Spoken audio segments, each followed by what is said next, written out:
বাংলাদেশে পবিত্র ধর্ম ইসলামের শত্রু সহিংস নৈরাজ্য সৃষ্টিকারী জঙ্গিবাদী দুষ্কৃতিকারীদের দ্বারা শান্তির ধর্ম ইসলামের প্রচারক সুফি দরবেশ অলি আউলিয়াগণের মাজারে অগ্নিসংযোগ ভাঙচুর ও নৃশংস হত্যাযজ্ঞ বন্ধ ও এর সাথে জড়িতদের দৃষ্টান্তমূলক শাস্তির দাবিতে প্রতিবাদী মানববন্ধন অনুষ্ঠিত হয়েছে।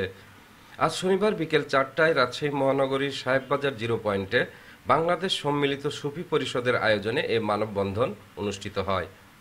মানববন্ধনে বক্তারা বলেন, গত 5 আগস্ট রাজনৈতিক পট পরিবর্তনের সাথে সাথে বাংলাদেশের শান্তি শৃঙ্খলা বিনষ্টকারী মৌলবাদীরা দেশের বিভিন্ন মাজার ভাঙচুর করেছে। বর্তমান অন্তর্বর্তীকালীন সরকারকে উদ্দেশ্য করে তারা বলেন, মাদ্রাসার ছাত্রদের দিয়ে আপনি মন্দির পাহারা দিবেন আর রাতের অন্ধকারে দুষ্কৃতিকারীদের দিয়ে মাজারে আগুন দেবেন, এই তামাশা বন্ধ করুন এবং মাজার ভাঙচুরকারীদের বিচার করতে না পারলে পদত্যাগ করুন। এছাড়া বক্তারা চট্টগ্রামের মাওলা গরিবুল্লাহ শাহ এর রজা ভাঙচুর, সুফি দরবেশ অলি আউলিয়াগণের মাজারে অগ্নিসংযোগ ও নৃশংস হত্যাযজ্ঞের সাথে জড়িতদের আইনের আওতায় এনে দৃষ্টান্তমূলক শাস্তির দাবি জানান তারা।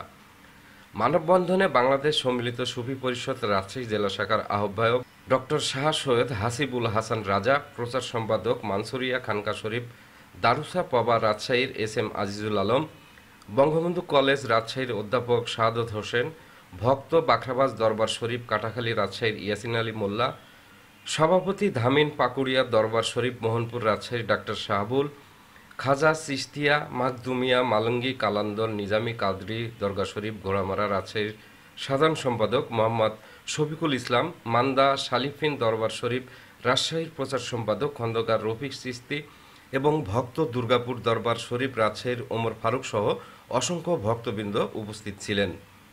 সেলিম উদ্দিন, ডেস্ক রিপোর্ট, নবরূপ টিভি।